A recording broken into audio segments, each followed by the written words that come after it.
So we're talking about Brand Crowder and VGEP by extension, or should I say VGEP with Brand Crowder as an extension, interchangeable if you ask me. So the whole idea is this, right? So the opportunity is to have, you know, VGEP, Viridian Group Equity Partners, as the aggregated fund, right? So we'll just call it VGEP1, right? That's up there. It's kind of like the umbrella. So anyway, up under that, what we have are these subordinated development funds. That's what we'll call them, right? Now, what's interesting about this is that these boxes are opportunity boxes, okay? And what happens here is that we have development opportunities. And what happens is we have maybe a pizza opportunity here, a cosmetic, so we'll just call that beauty. We have a Tex-Mex opportunity here. We've got some type of general merchandising, like a Rent-A-Center situation here. And then maybe here, I mean, just for shits and giggles, we have, you know, some type of premium burger. But obviously in the franchising world, the opportunity is 3,000 brands plus operating in over 125 industries. Plenty of opportunity out there. And with the baby boomers retiring at 10, 20,000 a month, there's a lot of opportunity to capture the returns to lack of a succession plan, you know, so we can get fairly reasonable multiples out there. So how does this work? The plan is that we want to deploy technology to capture this huge addressable market that's down here. And what's this addressable market? This addressable market down here, which you can't really see on the video, so I'm just going to extend it up here a little bit. There we see a bubble, right? This is your 8.8 million accredited investors.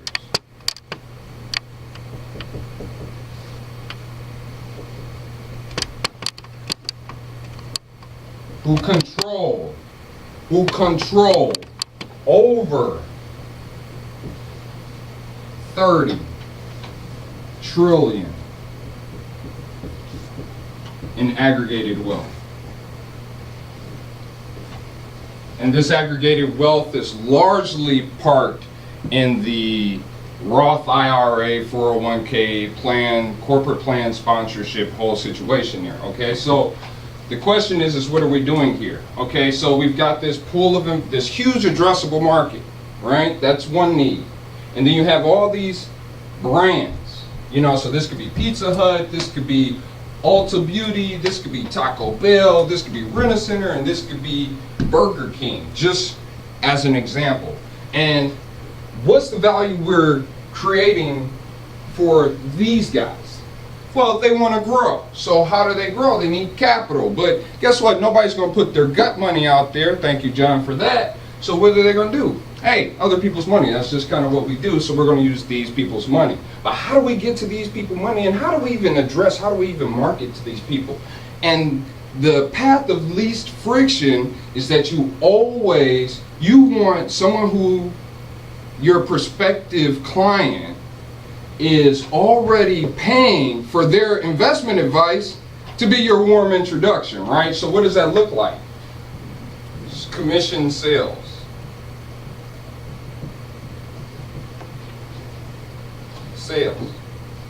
Now, honestly, this isn't direct to consumer. We're going to have the direct to consumer over here. And what's direct to consumer? It's the web and mobile platform, okay? Now obviously this route is the cost of acquisition of funds via this route is more expensive than the cost of acquisition via this route, but guess what? We're gonna take both approaches so that we can get the most bang for buck. And how it works is that money flows here, right? Money flows here, right? And these are like RIAs, the Porsche dealer, the dentist, whoever, but institutional, it's the RIAs and the whole money manager set. And then, so they get commission, then they send money up to us, and then we allocate the capital to optimize, to maximize enterprise value at all times, right? And then it works both ways, right? Because these guys get fees. So we'll pay them like 5 points, they get rich, and they're incentivized to, get us our money. And then who are these guys? These guys are Merrill Lynch, T. Rowe, Fidelity, LPL, etc. Right? And like I said, this is BrandCrowder.com and the BrandCrowder cross-platform app that's being developed on Apple for iOS and for Android and every other mobile platform that comes to be, right? So that's how we get everybody. And what's really, I'll make an even more interesting note. What's the median age of this group that really has the money to play, right? The median age of this group is probably going to be 48, right? So what do we know about 48-year-olds? Just 45 plus in general, right? Their habits become very sticky. The chains of habit are too light to be felt until they're too heavy to be broken, right? So why do I say that? The point is that once these people adopt certain methods, technology, they've been being introduced and utilizing new technology all their lives, and they're not going to stop that. So once they get integrated with this way of participating, investing, right? Guess what? They're not coming off of that. They're going to do that. And that could be a long-term secular trend that could really benefit the firm for 20, 30 years to come. Again, through the direct-to-consumer aspect, we can pay ourselves here. So we can pay ourselves the same 5 points that we over here. Pay ourselves 5 points. And then I've got an expansion of that, but we'll do that later. And then obviously the money gets kicked up here. The commission comes back. These are fees paid so we can keep the lights on and take care of SG&A, right? So this happens, right? So up under here, so these guys all get development funds, right? They get $500,000 to $750,000 to keep buying units, right? Developing units, and that's why they want to get with us, because they don't have to put their gut money up. Plus, we're like one huge development company for the entire industry. We pick. As a matter of fact, we don't pick, we choose the winners and losers in this model. This is fantastic, right? We're really getting some value here. Now, when you think about it, up under here, there's a layer, okay? And I'm gonna make it really small just for spatial reasons here, right? But up under each one of these is like another box, series of boxes. And I'm gonna explain to you what these boxes are. What are these?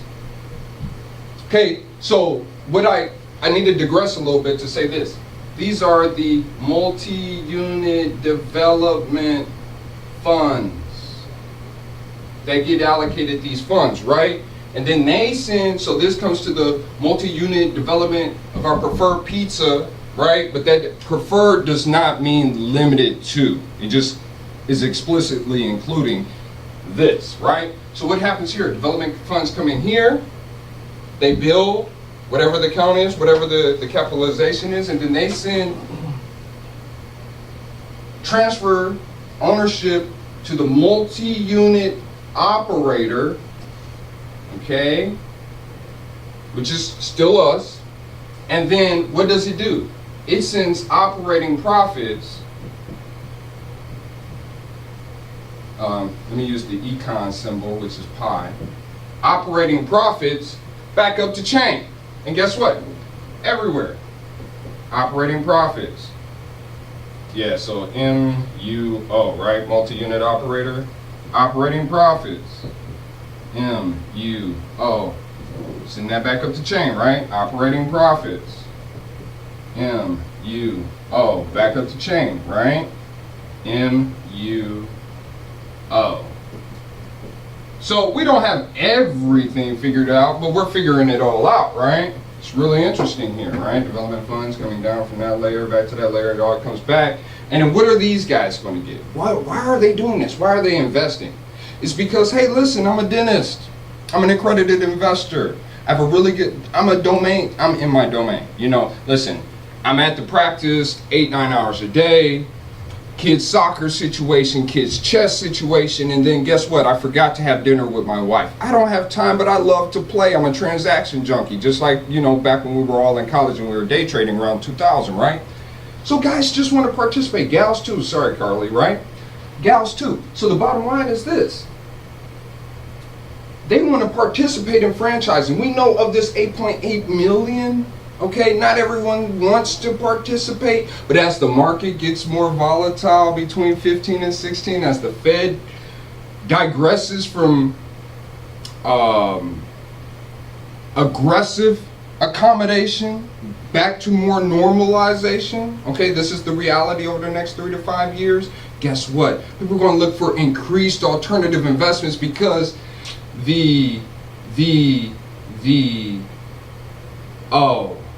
because the risk-adjusted returns in the market, in the equity, publicly listed equity markets are coming down, okay? So the risk profile is actually decaying.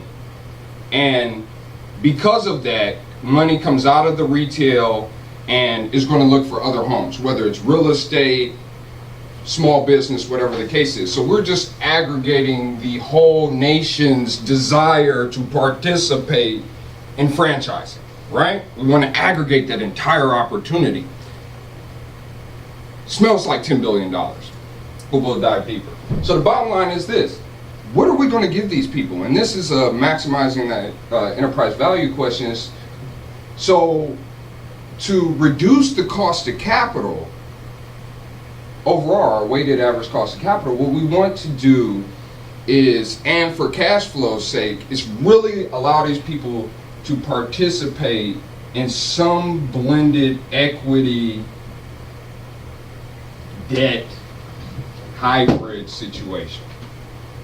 And generally speaking, the thought is that because the mechanism as we thinking about it is really you borrow out of your 401k, okay, and per the IRS you have to pay yourself a what they consider a reasonable rate of interest, and this reasonable rate of interest per precedent is typically prime plus 1 or 2. I like that because thanks to Bernanke, crime is historically suppressed. So let's even call it 2. So what? They can give us money for 4 or 5 and it's acceptable to the IRS? That's amazing, 5% debt, right? Cost of capital. So we could bust up the investments. Let's say the investment was for 100K. They can do 50K pure equity, right? And then 50K on some convertible note option, right, that pays them something that looks something like 6 points.